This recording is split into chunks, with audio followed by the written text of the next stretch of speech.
Hey, everybody. It is that time of year where we start thinking it's a fresh start, it's a new year, just what is going to happen this year. And we have all these plans and exciting things that we're going to do. But here's what happens, particularly with New Year's resolutions, is that millions of us do it, but 80% of us, just give up on getting those goals done throughout the year. And so, what we want to do is we want to make those goals more intentional throughout our life. And sometimes we make them just too big, and that what we want to do is break it down just a little bit more so that we can make sure that we're not part of that 80% that gives up, that we actually reach those goals that we're after. So I want to actually talk about this thing called the fresh start effect. It's fairly something, a piece of research that I'm only recently came across. And it's a really, really interesting piece of research. And it actually says that we have these thing called temporal landmarks. And I've gone, oh, that's a pretty big thing. What is that all about? And I went, oh, okay. I call it the International Day of Starting, like Monday. It's a landmark day. We all go, oh, I'm just going to start on Monday. Oh, hang on, I'll start next month. Oh, I'm going to start next year. Or, as our birthday comes around, that's another one where we go, okay, I'm going to actually, move into my 60s much better than I'm, move through my 50s, as an example. So they're all these landmarks or milestones that happen in our life that we go, this is when I'm going to make a change. So there's science behind it. Isn't that interesting to know? So it's Peter here from Strong Healthy Women, and as normal, I am joined by Sue and Sal. Hey girls, how you doing? Hi guys, Happy New Year. Good, thank you. Oh yeah, Happy New Year to you too. That's right. We're a day down, so I've forgotten about it already.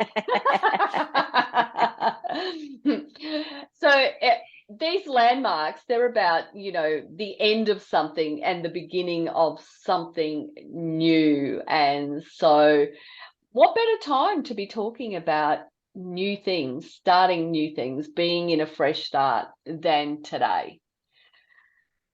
So let's open up to Sue first. Sue, what do you want to tell us about goals and habits and routines? All those boring topics that we're all going to hear about at this time of year. Yes, well, I think that people want to start and they say, oh, I'm going to have new habits and I'm going to set a New Year's resolution. And for me, I've found that with myself and many people, your New Year's resolutions last till about January the 17th, and then you forget all about them and off you go. So for me, I like to use my New Year's Day to think about what I want for the year ahead. Now, the last few years I've had a word of the year, which I like to focus on. Last year for me, it was called Be. It was being in the moment, being just anything to do with just existing and being in the moment. And whilst, not everybody does that and you can fall off track, it's a good idea because it helps you to have a focus and it helps you to reflect each month on how you're going, how you're tracking. So word of the year is one way that you can do things. The other thing is that I do like to set a couple of major goals for the year ahead, and then I break them down into the smaller steps as to how I'm going to achieve that. But for me, it's all about having a book, having your pen, writing it down, getting your thoughts down on paper. And in our previous episode, Peter, we were talking about reflecting on the year that had been. having that documented at the end of this year, we'll be able to reflect back on how we've gone with our goals, but also, have little reflections along the way as to how we're tracking. So I like to set my goals with sub goals. I like to have a word of the year or a focus of the year on what I want to concentrate on. Right. And that's what I usually do. I like that you said write it down, because when you write it down, it's 43% more likely to happen. So one of the things is, if we want to give ourselves a better chance of actually making that occur, it's best to write it down than to just simply keep it in our heads. Absolutely. Yeah. So what about you? Accountability. Be loud about yes. it. If you're setting a goal at the beginning of the year, and as Sue said, you have that, the big goal. We have a big goal, breaking it down into those little goals, but be accountable, be loud about it. Oftentimes it's like it's a sort of a catch-22. You read these different things, do it on the quiet, and show people you can smash your goals out and they're going to be so proud at the end. But if you're loud about it and accountable about it, people are going to be asking you, oh, how's that goal going? Yeah, they're going to be watching, which means that will keep you on track. If we don't write it down, if we keep it inside, we can just say to ourselves, oh, well, I tried, it didn't work. Oh, well. And we're not keep going forward with our goal. I really like that. Yeah, be loud about it. I'm going to come back to intentional, it's my buzz, I think, intention. There's no point being willy-nilly about something. You really have to think about it and why you're doing it and what, just what's important to you. But I think it's really important that it works for you. It doesn't necessarily have to work for somebody else. It just has to work for you. If I think about, one of the things that I've done over the years is, I've gone hiking of a morning, and then I do yoga at the bottom of the mountain when I'm finished, and I do some reflection time and meditation at the top of the mountain. So I'm gone for hours. But if you're someone who's got, looking after grandkids a couple of times a week, there's no way that you're going to be able to do something like that. It's just not going to work for you. So be realistic about where you are in life and what will actually work for you. I think the other thing is to make sure that it's going to add some quality to your life, rather than doing something that's not going to add some value to you as a person. We so often take on things that are important to other people and not necessarily important to ourselves. I think it needs to also get you and keep you excited. So, a goal might be, for example, to have a bikini body as an example. Is that going to get you excited? Is it going to keep you excited? Maybe, maybe not. It is about the external. So, maybe this is the time when what you do is that might be the thing that gets you started. But you might want to start to think about the internal aspect of why you're doing that, why it's important to you. Is it about confidence? Is it about feeling better in yourself? Well, you don't need the bikini body to feel better about yourself. You can actually do that without the bikini body. Now, I'm not knocking the bikini body, because I actually do like to wear bikinis, but, they're just things that you can actually think about from a goal setting perspective. The other thing is that you want it to move you closer to your personal success. So what does personal success mean to you? It's going to mean something different to each and every one of us. Absolutely. And I think another point, that's true. We've got to forget that comparison trap. You know, oh, Peter's going to aim for being a bikini body. I want that too, but it's not really what I want. I'm just comparing myself to her. So I think it's important to go for things that, you know, bring you joy, that are good for you physically and mentally as well. But I did want to say something which I sometimes find myself, you might set a goal and you are working towards it and you are hating every minute of it, and you're thinking, like you said, I think you've mentioned this, Peter, where, you know, really you need to reassess. Is this really what I want? Is this, or, you know, am I copying out? Or is it something that I just, you know, I've changed. I don't want that anymore. So I don't think, you know, I think we should be able to be brave enough to say, well, you know what? I thought that's what I wanted and I was working towards that and I gave it everything. But at the end of the day, it wasn't bringing me happiness. It was putting pressure on me, which was not of any value or quality. So why am I beating myself up to keep going down that path that I don't want to go? So I think that we can remember that we can change our minds, but there's a difference between doing that and copying out, I think, you know, by saying, oh, you know, I gave it a go, it didn't work for me. Because if you really want something badly enough, you will do it, you will stick to it. And it's that, as you say, what lights you up, Peter? What are you really, you know, wanting? But I think, you know, on the other side, you can change your mind, you can change paths. There's nothing wrong with that, as long as you know deep down you've really tried and you're not just giving up. You know, Sue, that made me think about joining a gym as an example. So, you know, you might join it and you might stick at it for 4 weeks or maybe 6 weeks. And then you go, it's not working. So at that point, is it really not working? Is it really not the right place for you?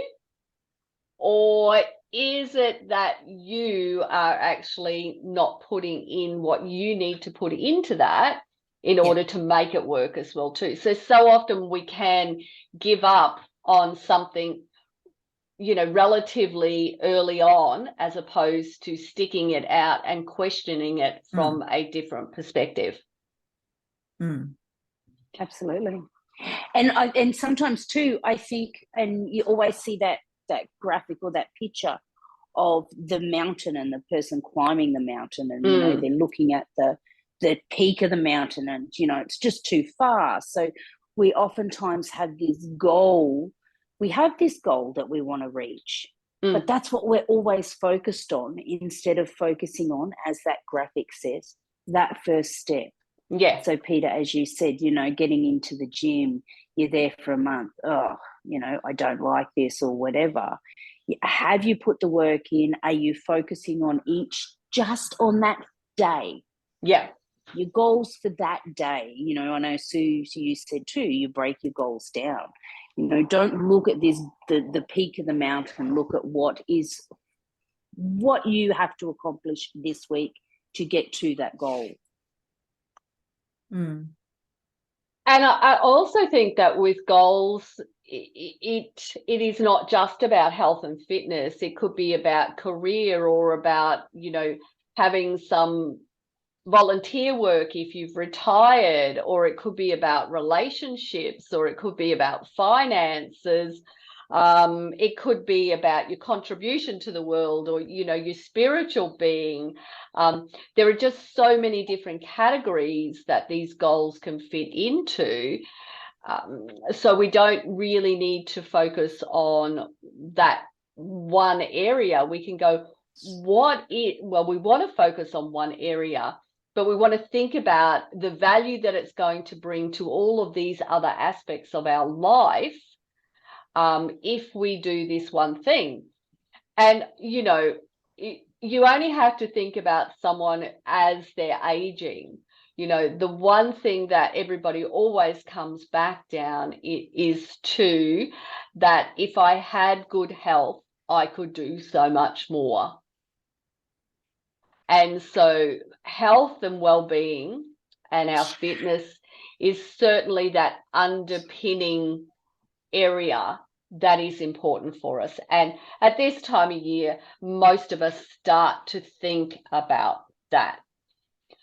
Now, one of my favorite guides that we released, I think it was for the first time last year, was our goal getting and habit stacking guide. And it is my absolute favorite guide when it comes to actually setting a goal, because it does have you think about it from this different perspective and breaking it down. And one of the things that I really liked about this guide was just going to is to have this concept of called the top 12. So what is the thing that is most important to me? And then from there, what are the actions, the 12 actions that I can take to make this most important thing happen? So why we picked 12 was because there are 12 months in the year. So you just focus on one thing each month. But the great thing is that you take that one thing that you do in that first month and you keep it going in your second month, and you add something else to it. So that first month, you might just simply focus on drinking the right amount of water for your body. So that's 30 to 40 mils per kilo of body weight, right? And so you just cross it off each day through that month. Yes, got that, got that, got that. You're now starting to create some type of habit for yourself. It may not be totally embedded at this point, because we all know that health and fitness goals, they take longer than, you know, not so good goals to actually embed into our daily routine. And so we then keep it going. But what we do is we add the next simplest step that we can add. And that might simply be, I'm going to have a good healthy breakfast that has protein in it, rather than just having a coffee, as an example. So, but again, it always comes back down to what is it that is at the top of your mountain self? What's at the top of the mountain? And here's all the steps. Here's these 12 steps that I'm going to take to get to the top of the mountain. So what do I do? What are the small, tiny steps that I'm going to take to get there? And I think that's where we can come undone when it comes to goals. We make them too big and we go too hard too soon. And we want to just start simple.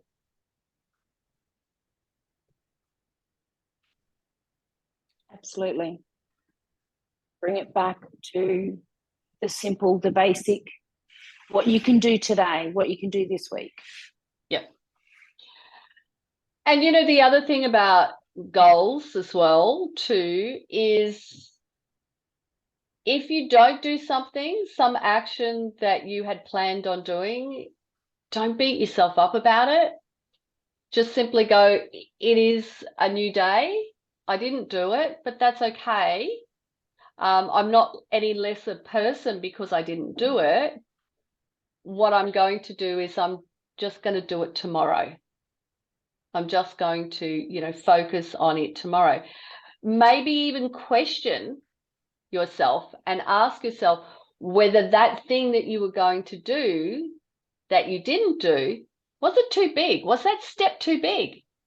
Does it need to be even smaller still? Yeah.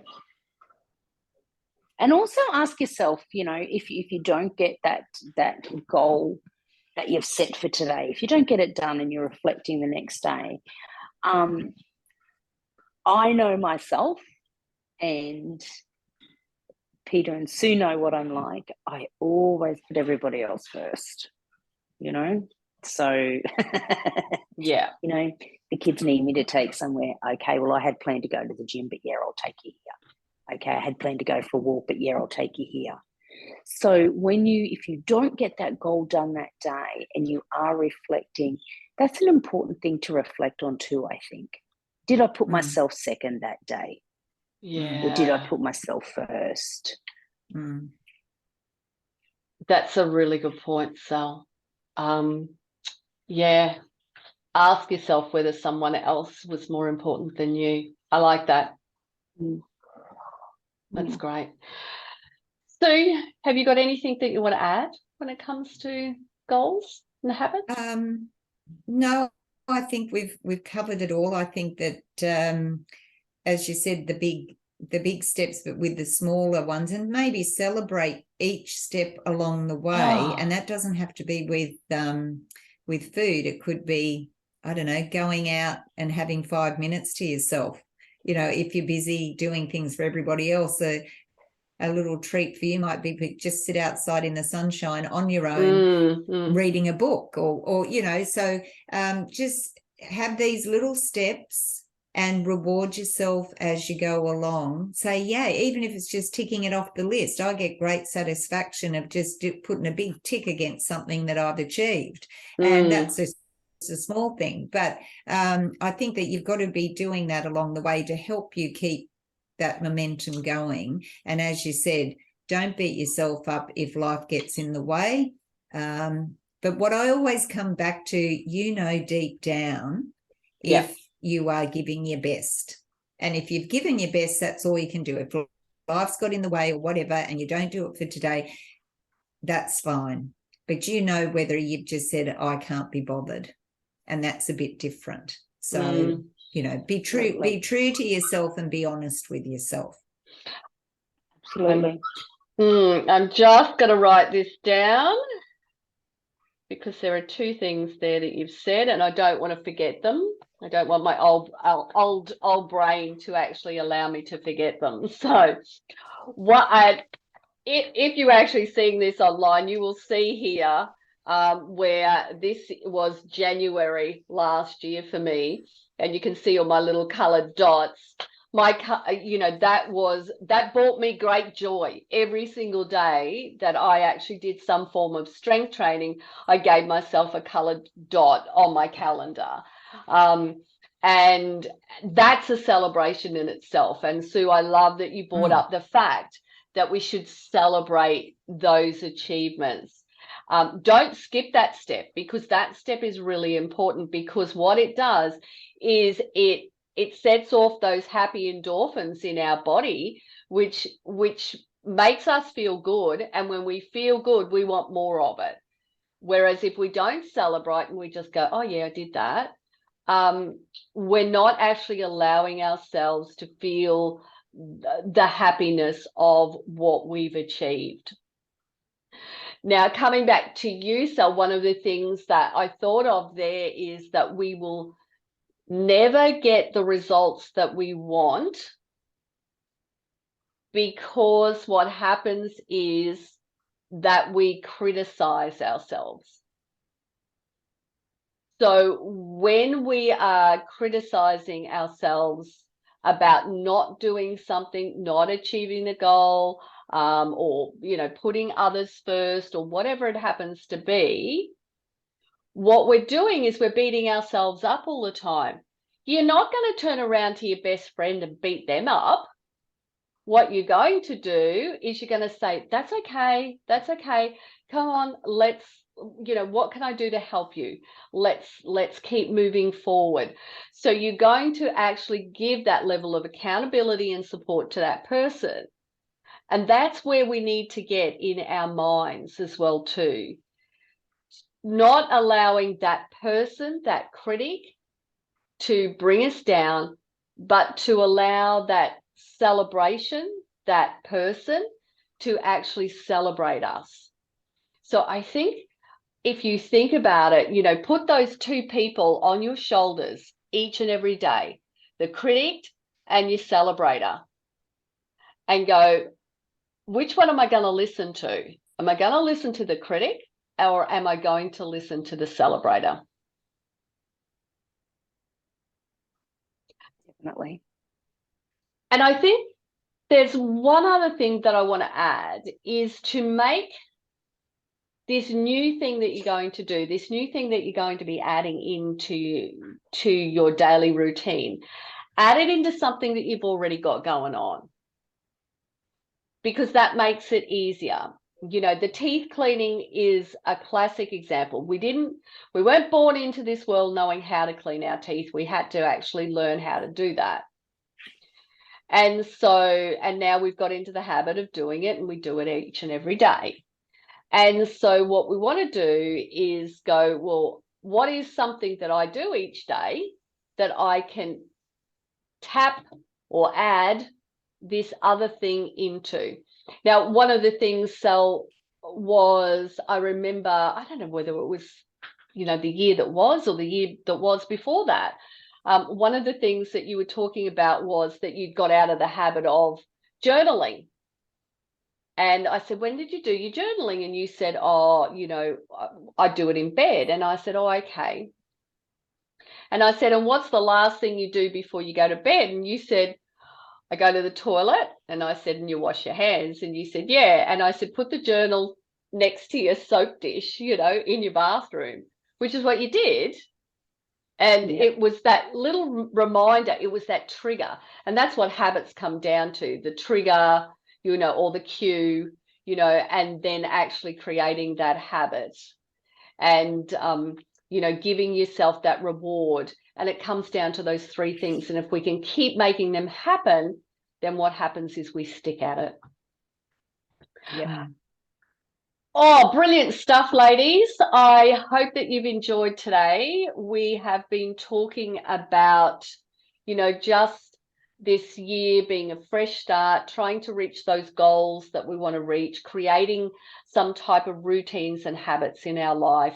And of course, if you need to, we're here for you. You can always reach out and we can help you do that as well too. Thanks for joining me, Sue and Sal. We'll see you all. Thanks, everyone. Very soon. Thanks, guys. Thanks, guys. Bye. See you soon. Bye. Bye. Bye. Bye.